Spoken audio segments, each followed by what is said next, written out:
Hey everybody, welcome to Board Game Heaven. I'm here with Christophe from Ludically.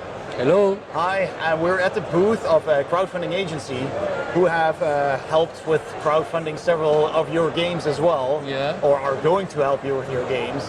So, Christophe, what can you tell us about your newest upcoming games? So, there's two games mainly. The first one is Living Planet that was kickstarted by Lumberjack 2 years ago.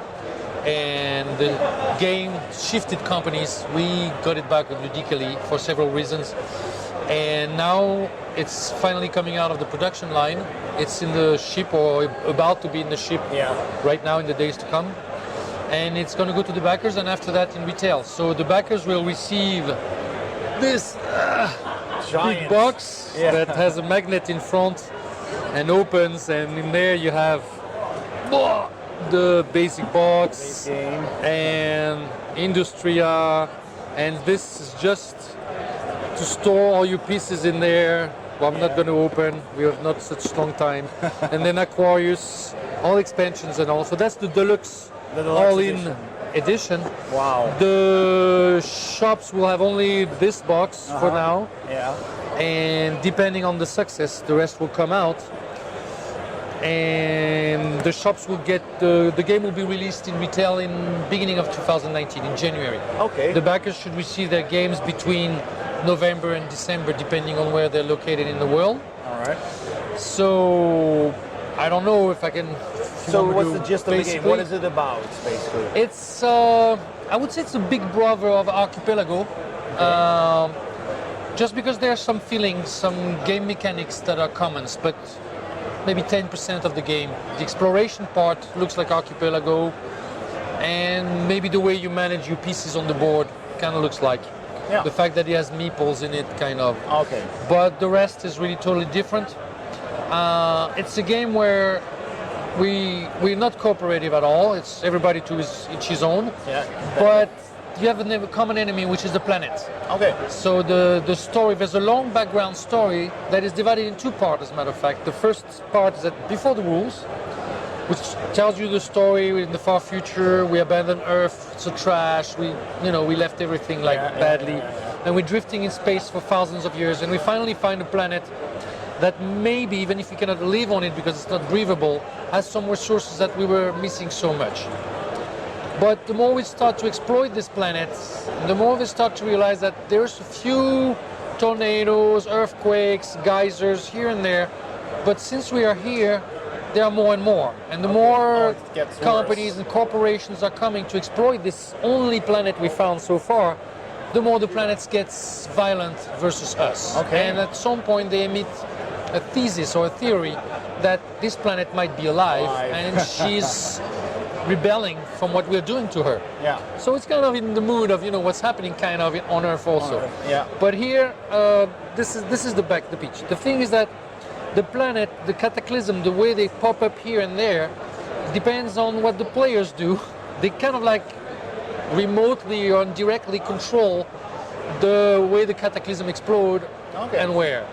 So it's not an aggressive game, it's not a fighting game, it's a German-style, Euro-style board game with resources, stock market track. It has two aspects, an exploration, risky place, and the stock market, suit and tie, money thing, no geysers or earthquakes there.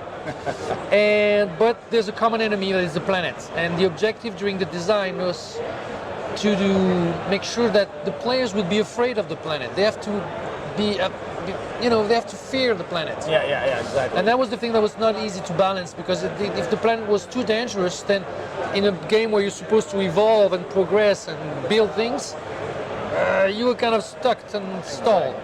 And if it was too easy, then you were not scared of the planet. So now it's at a good balancing point for a long time now. What I can say is that the way the game turns out, that's what I was just telling today during some of the demos, totally depends on what type of players you have around the table. If they are kind of like aggressive or what, you can have, the planet will be aggressive towards everybody.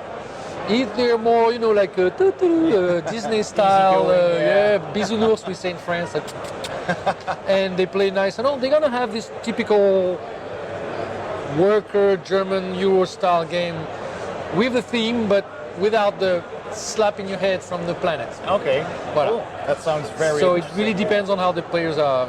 And then in this box they have, each expansion is a new style of planet with water, with trees, with Industria brings new type of buildings to exploit the planets and all. And that was the top of the cherry on top of the pie. I designed at the end of the Kickstarter, I got so enthusiastic by everything they unlocked that I had such a sandbox with so many things that I wanted to create a scenario generating system. Oh wow! Something I did for Freeborn in the past, that I did for another of my game that's not published yet, and that was the third one I was doing. And the one of Living Planet is one of the best SAGS, which means a scenario auto-generating system. Okay. Where you combine all the expansions and the thing, and we all together at the beginning of the game kind of like create a planet in 5-10 minutes. Which size, what, there's water, there's not, what cataclysm are dangerous, less dangerous, what are the gravity conditions, do the corporations agree and can trade, or are they, fighting all the time? And stuff like that. So once you're finished building the planet, which goes quite fast, it's partly random, partly decision, but mostly decision.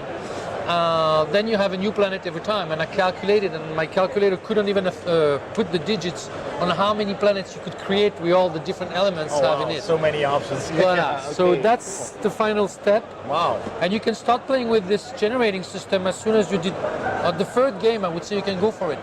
You don't need to know the whole thing to go for it. All right.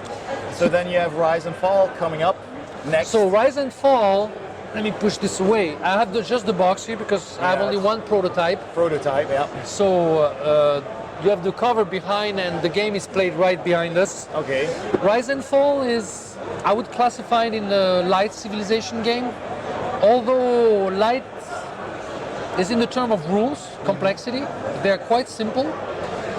But the timing, you can manage it. Kind of like an archipelago, you can do a short game or an epic game. An epic game might last you 4 or 5 hours. A short game, if you are 4, will make maybe, they play here in like 60 to 90 minutes, I would say. Yeah. So still it's not a small game. Yeah. Mainly it's a game with 0 random in it. Okay. No luck. No randomness. No it's total control. Strategy. It's in a fantasy world because the map you're going to generate, we construct a world at the beginning by placing tiles on top of each other. The map, the board at the end kind of look like Taluva. Okay. I love Taluva. Many years, I bought it when it came out, and we always wanted to take a picture of the board at the end. Yeah. I'm not sure the 3D board of Taluva influenced me, because this game I designed like a year ago. I didn't play Taluva for 10 years maybe or what, since it came out. Yeah. But I'm quite sure it had some influence on the way I wanted the map to look out. Okay. The main difference being that in Taluva, your map is finished at the end of the game. Here, you build a map before playing. So you start with a map totally made, and then the game has nothing, but really nothing to do with Taluva except the look and the thick cartons. Yeah, We're going to have thick cartons also. So that will be kickstarted as well? One last thing, sorry. Yeah, sure. I'm going to go ahead. I'm trying to find out what does but in most of my games, and not most, all of my games, I have to put really big, major innovation in terms of mechanics or physical mechanics. Something new. Things that was not done in those type of games. So I'm trying to see what are the new ones in Rise and Fall, because probably you are like maybe the second interview on this one. Not here in essence, since the beginning of its creation. Okay. So one of the things is that all the rules stand on 6 playing cards, magic size. Oh, wow. They are your playing cards that you're going to play. Yeah. They are all the actions. There's no text, it's just iconographic. They are all the actions of what each of your different pieces can do. Yeah. They're your mini deck building, because you're going to start with 3 and you can go down to 1 or 2 or 3 or 5 or 6 depending on how you play. So those cards have examples on it. They are the actions you can do. They are the rules. They have examples. I tried to maximize how we could use a card for you to almost never have to go in the rule book. The rule book. It's just 6 cards and that's it. That makes it that it's the favorite game out of all the games I have at home and the games I've designed of my wife, who likes to play, but she doesn't want to play Magic, doesn't want to play any Games Workshop game, any fighting games or what.